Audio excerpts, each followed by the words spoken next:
What weighs 3 pounds is mostly fat, and you can't live without it. Yeah, it's your brain.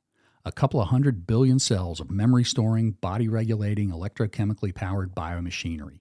It's 86 billion neurons wired together in trillions of connections to control thoughts, emotions, senses, motor skills, breathing, hunger, and every bodily process that keeps you alive. It starts to form weeks after conception with a handful of cells that grow by 15 million per hour, and that's just before birth. And it continues to develop for the next 25 years. And if all goes right, the wiring comes together correctly to not only keep you alive, but to make you distinctly you. It's enough to, well, blow your mind. How does a brain even happen? You're listening to Big Science, Small Pod, a compact guide to the human body and how it works, powered by the world-class scientists of the Fralin Biomedical Research Institute at VTC. Welcome back. I'm your host, Matt Chittum. We're here with our friend from the Netherlands, the land of Vincent van Gogh and Eddie Van Halen, Meike van der Heijden. Meike is an assistant professor here at the Research Institute and a neurobiologist, which means that she studies how the brain is built and what's happening when it isn't built right. Glad you're here, Meike. Thank you to host me. We're glad to host you. We're thrilled to have you here. So we want to get to our question about the brain, but first, I was thinking about you and new developments in your own life. You're a new mom, and what it must be like for you to be that new mom to little Joanna, right? Joanna, yes. Joanna. And to watch your own child grow and develop, knowing what's actually going on in her little developing brain. Are you able to separate scientist from mom? Or no. No, it's fascinating to see her reach all of her little milestones. And I've been studying the development of milestones in mice for so long, and it's so fascinating to see her do a lot of the same things. For example, like it's amazing when you see an infant first rolling over, and that's actually what we have been studying in mice for a long time. So having that direct relationship to that is super fun, and seeing her take her first steps now and realizing that's because her brain is continuing to develop is just fascinating. And yeah. She's your own little living study subject right there at home. Well, I don't do manipulations on her, so that's the big difference to my child and the studies we do in the lab. Well, thanks for that, and that's really sweet. So sticking with that idea, but going back even further along the developmental pathway, let's get to our question that I raised at the top. How is the brain made? So I described some of this in the intro, but fill in some of the details for us. When does it start to form? How does it really grow as fast as I said? How do the cells and circuits know where to go and how to connect so it all works right? Yeah, so I'm going to answer this question based on the brain region that I study myself, which is the cerebellum. And from a developmental point of view, it's just, I think, very interesting and hits up on a lot of the points that you made. So first of all, the cerebellum, just so you know what it is, it's cerebellum is Latin for little brain. It sits at the back of our brain, and it's you can recognize it because it's super, super, super folded, even more than the rest of the human brain. And that folding is necessary because actually the majority of those billions of neurons that you were talking about are situated in our cerebellum. And also very interesting from a developmental point of view is that some of the first neurons that we have in our brain are born in the cerebellum, actually about 8 weeks after conception, so about two months in. And then the last neurons born in the cerebellum don't get born until an infant is about 2 to 3 years old. So it takes a super long time to fully develop, which makes this a very, very fascinating brain region to study that development and understand how that development contributes to these milestones in babies and in human development. So, as you said, the cerebellum is really, that's kind of your jam. That's your thing. I've heard you say that in the past it's been considered maybe boring or less important by scientists. Tell us about the history of the research of the cerebellum So usually when we think about our brains and what makes us really human, we think about that big blob of the brain more in the front where and often in drawings, the cerebellum is even not included. Makes my heart hurt a little bit. But yeah, that part of the brain called the cerebrum or cerebral cortex is very important for things like motor execution or memory or our abilities to see or feel. So, a little more about the little brain, the cerebellum. It's pinkish gray and about 4.5 inches across in an adult, and it's kind of hugging your brain stem. And like Micah said, it's all folded up. Think of it like a piece of tinfoil that's all squished together like an accordion. It's thin and small, but it has a ton of surface area. If you unfolded your cerebellum, it would stretch out to a sheet 4 inches wide and over 3 feet long. That's how it can be so packed with those nerve cells called neurons. Some scientists believe differences between our cerebellum and primates might mean the cerebellum plays a role in the development of things like being able to use tools and language, which means this part of the brain could be a big part of what makes humans distinctly human. And when there's damage to that part of the brain, we lose the ability to do those things. For example, if there's damage to the part of your brain that controls movement, we lose the ability to make any movements. Whereas damage to the cerebellum causes abnormal movements. It doesn't make us not move anymore, but it makes us move weirdly, kind of like what you see in someone who has had a couple of beers too many. And remember when we were talking about how the cerebellum is very important for development? Mm-hmm. Have you ever heard about toddlers walking like little drunk people? Oh, yeah. That's because their cerebellum is not fully developed yet. And that's because the cerebellum kind of works as if our brain is like intoxicated. Hey, that's a fantastic way to explain it.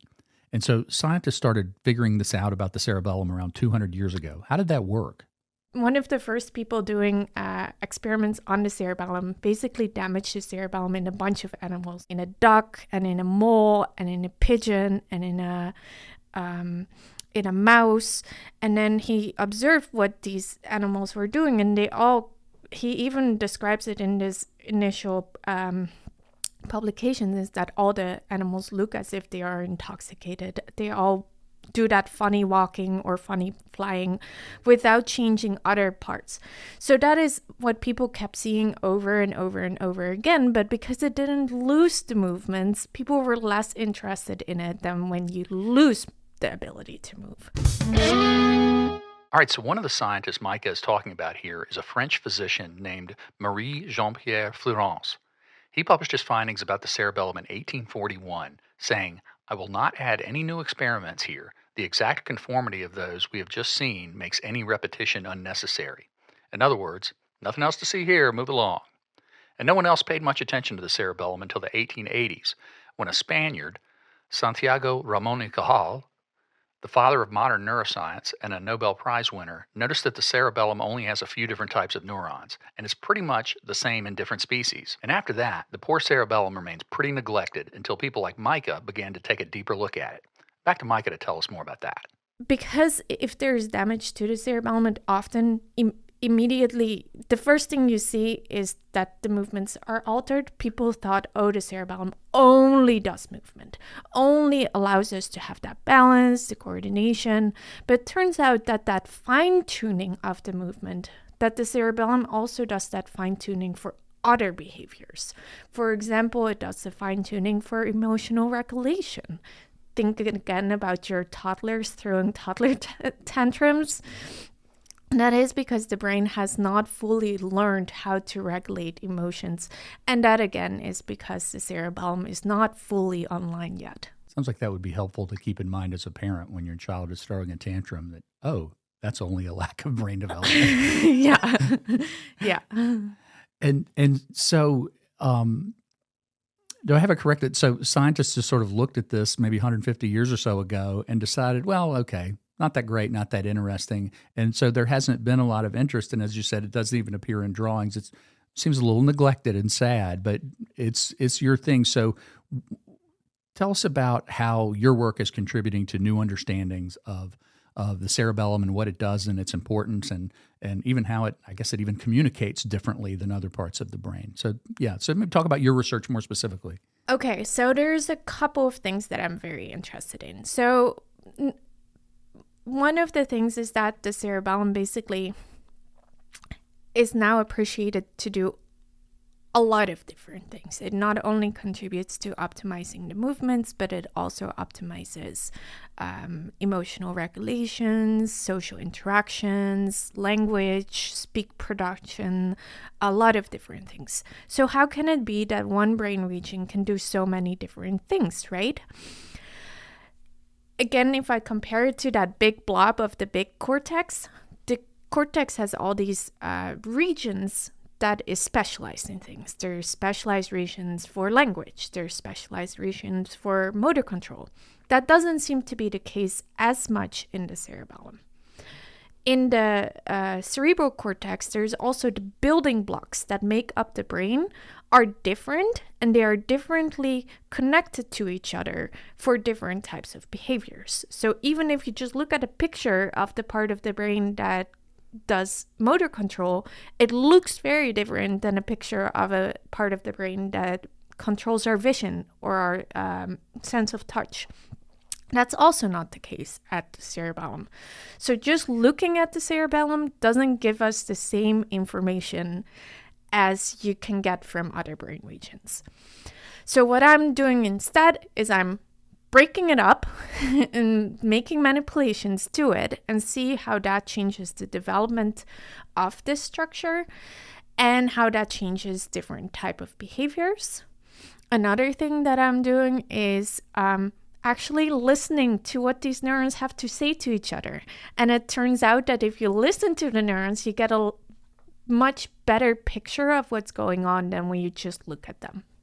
And so you're talking about, I guess, signaling and how they talk to each other, and from reading some of your research, I guess you're learning that it works differently. Where I guess other parts of the brain use different cell types and circuits.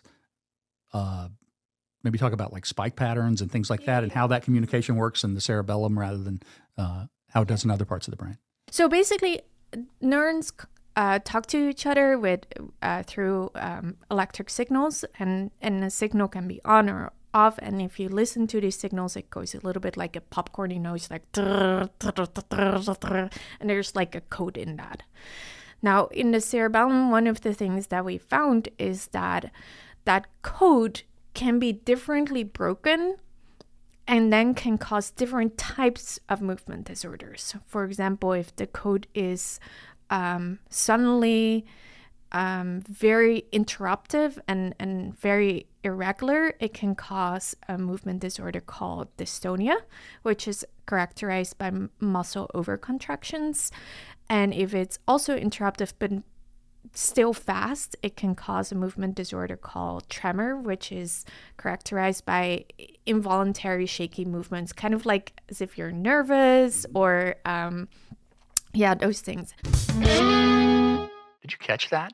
Meike and her lab are actually listening in on the conversations between nerve cells in the cerebellum and spotting how changes in those sounds correspond to certain disorders. We wanted to hear what she's hearing, so we asked her to send over some audio. Listen to this.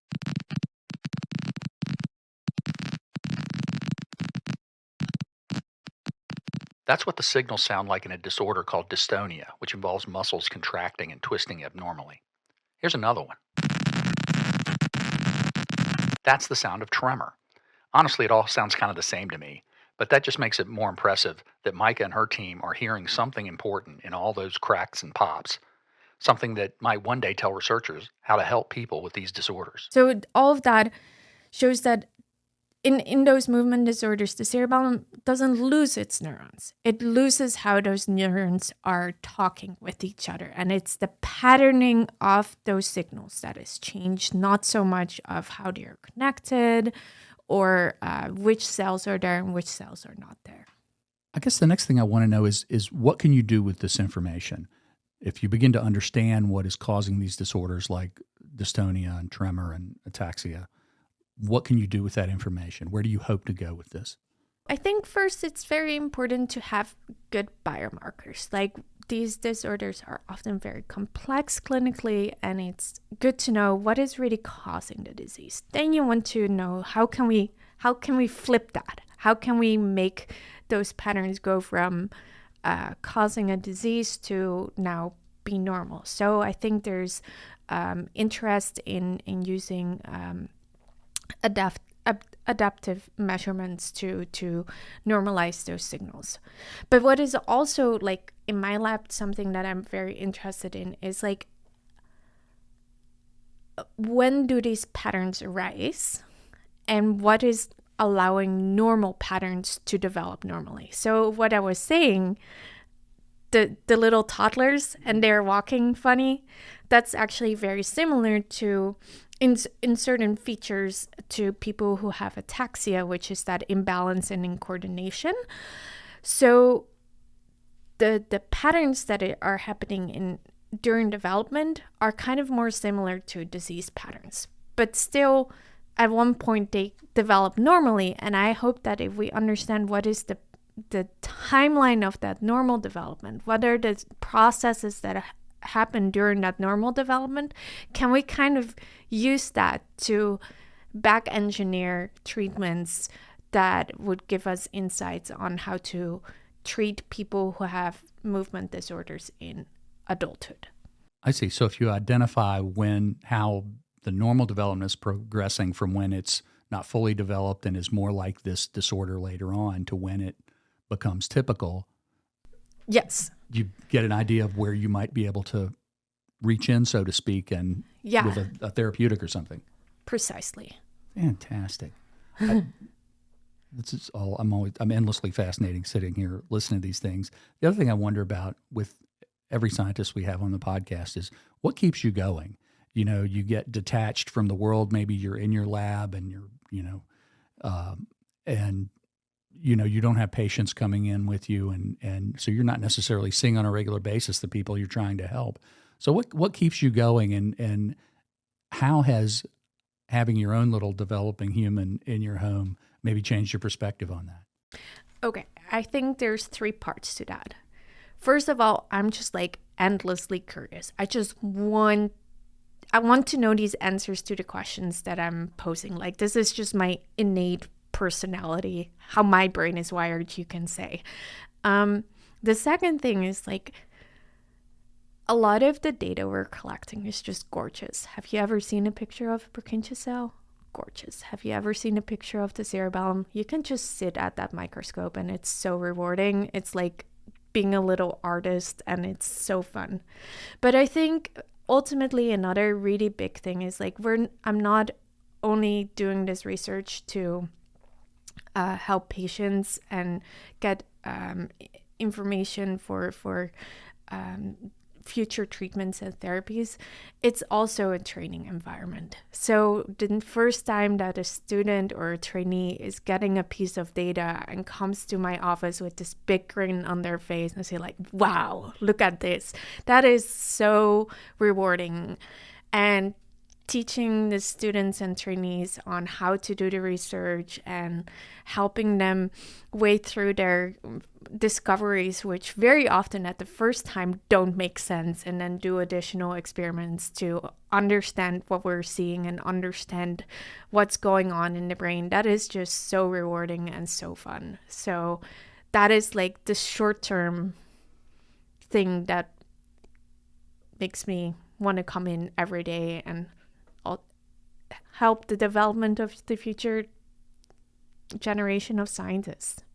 That's really fantastic. I love how open you are about how you really just geek out on this. and you're teaching other young scientists to geek out on it as well. And thank you for coming and geeking out with us for a little while. That's Meike van der Heijden, folks, assistant professor and neurobiologist here at the Research Institute, and most importantly, Joanna's mom. Hey, that's going to do it for this episode of Big Science Small Pod. If you like what you heard, give us a follow on your favorite podcast platform, or find us on the Fralin Biomedical Research Institute website, fbri.vt.edu. Big Science Small Pod is produced and engineered by Clayton Metz, and I'm your host, Matt Chittum. Till next time, see ya.